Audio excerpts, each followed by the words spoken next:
Dari kelas 91. Saya akan membacakan sebuah cerita yang berjudul Batu Hitam dan Batu Putih. Alkisah, ada seorang pengusaha yang berhutang dengan seorang rentenir tua.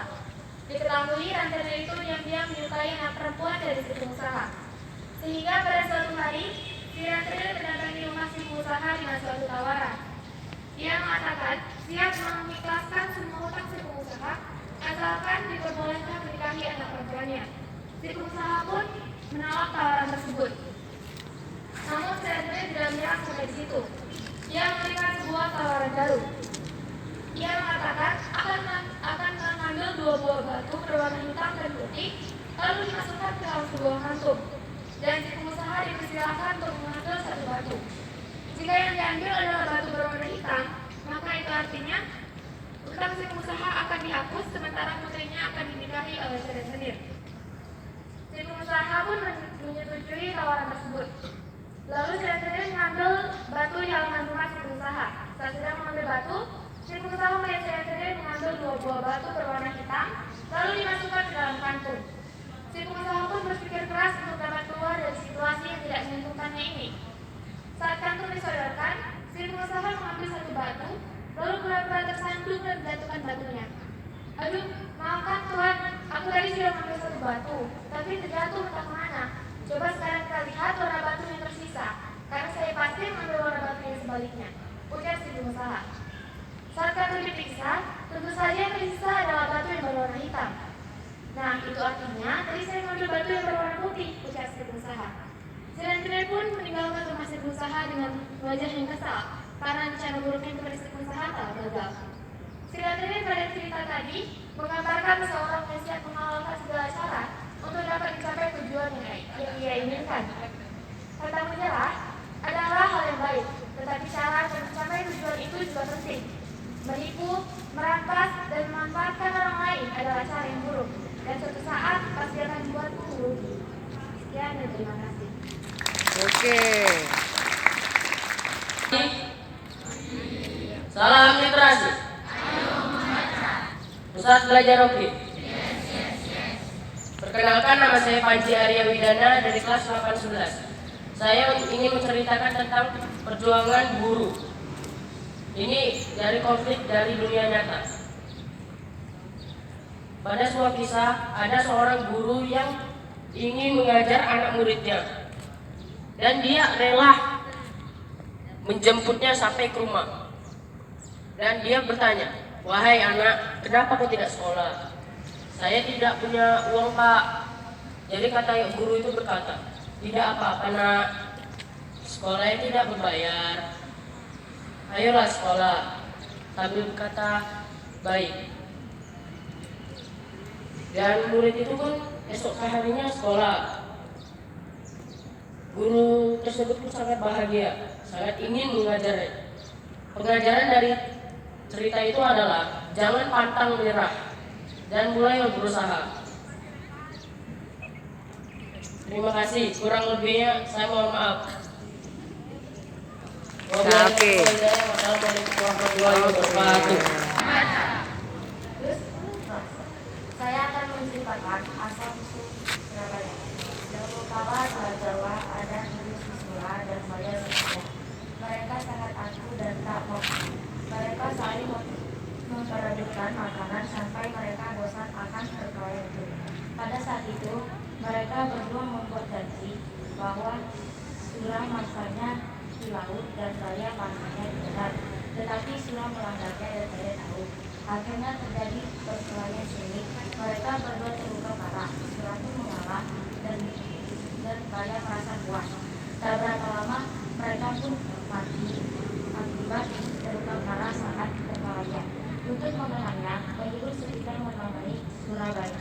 Inti pesannya, permasalahan tidak dapat dipecahkan dengan perkelahian seperti Surah dan Jaya yang bertarung untuk memperebutkan daerah kekuasaan. Akhirnya baik Surah maupun Jaya tidak ada yang berhasil mendapatkan tingkat.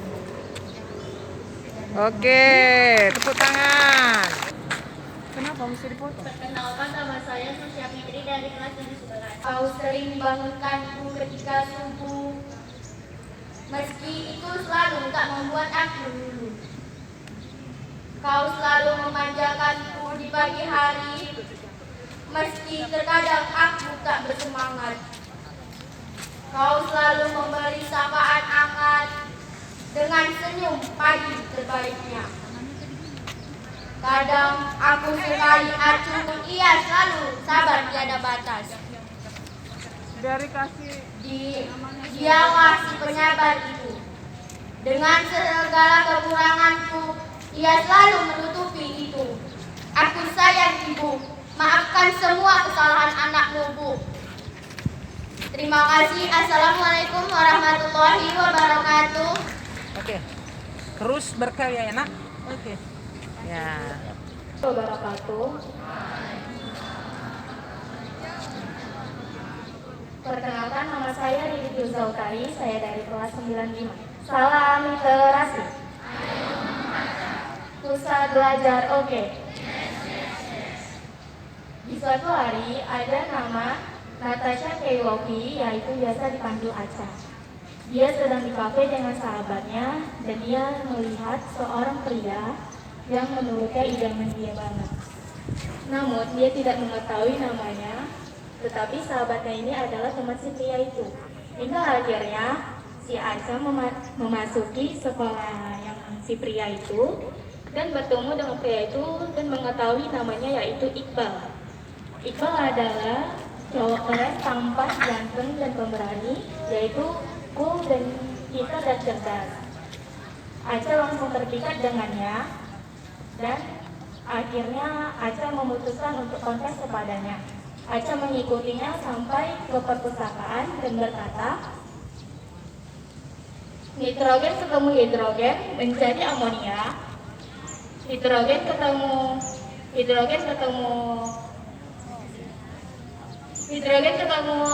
oksigen akan menjadi molekul air, logam natrium ketemu asam klorida menjadi natrium klorida, sama seperti kita. Aca ketemu Iqbal, itu menjadi kita. Itu simple. Namun Iqbal bertentang. Iqbal berkata, buah air, buah minyak, gak akan pernah nyatu. Dan Iqbal akhirnya pergi dari situ. Aca pun tidak menyerah. Dia merasa tertantang karena perkataan Iqbal tersebut. Tapi di suatu hari Iqbal membentak Aca karena Aca terus mengikutinya. Iqbal menegaskan bahwa dia tidak menyukai Aca hingga membentak-bentak Aca. Aca pun merasa sedih dan memutuskan menyerah untuk menyukai Iqbal lagi. Dan suatu hari Aca mengadakan acara ulang tahun. Ia mengundang Iqbal, namun Iqbal tidak mengetahui kalau dia diundang. Karena Iqbal tidak mengetahui dia diundang, namun Iqbal sedih dan merasa kesepian karena Aca tidak mengganggunya, tidak mengundang dia di acara ulang tahunnya. Iqbal memutuskan untuk mendatangkan ke acara ulang tahun Aca, walaupun acara itu sudah mau selesai, dengan membawakan boneka sapi yang lumayan besar. Dan akhirnya Aca pun merasa senang dan mereka akhirnya bersama. Pesan dari cerita ini adalah kita juga harus terbuka kepada orang lain. Kita harus mengerti apa perkataan-perkataannya. Dan kalau kita tidak suka menyukai orang lain, kita tidak perlu membantahnya. Kita harus menceritakannya dengan baik-baik agar membuat dia tenang untuk tidak menyukai kita lagi. Terima kasih. Oke.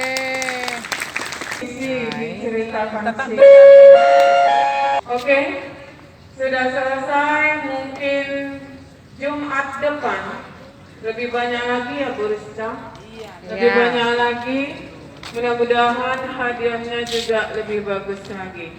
Tapi ada nak, mau saya bilang ke kamu, ada yang janji sama saya. Satu inisialnya S, satu inisialnya. Sebelum belajar mari kita berdoa dimulai.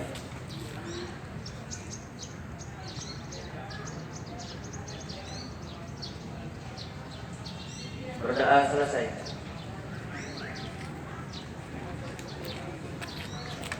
Kepada ibu guru beri hormat. Selamat pagi. Selamat pagi. Gerak. Tanpa penghormatan bubar jalan gerak. Anak ibu ketua kelas